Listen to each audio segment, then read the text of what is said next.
So I'm gonna share with you one very short poem of mine, and it's a very new poem, soon to be published. And the poem is in Shona, is iyo zvigunwe. Zvigunwe zvingangova zvazvo zvitete, asi zvine simba. Zvigunwe zvingangova zvakawanda, asi zvinochovhwa nemusoro. Zvigunwe ngazvirege kungotokonya tokonya, ngazvirege kungodzunga dzunga, ngazvirege kungorova mambama, ngazvirege kudira zvibhakera.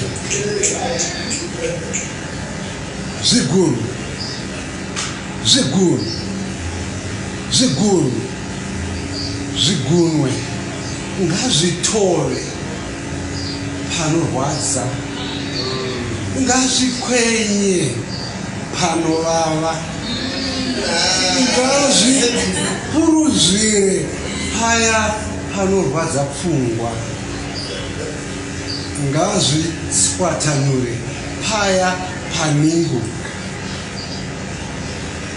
Zvigunwe, zvigunwe zvingangova hazvo zvakatetepa, asi zvigunwe zvine simba.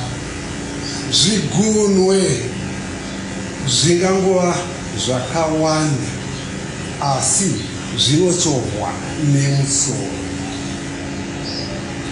Vakomana, vakomana, vakomana, zvikuru imi nesidiki, nesisu acho madhara, ngatiregei kumhanyira kushandisa zvigunwe. Ngatitangei tashandisa musoro, nokuti ndiwo unochovha zvigunwe. Ngatiremekedzei kodzero dzemadzimai.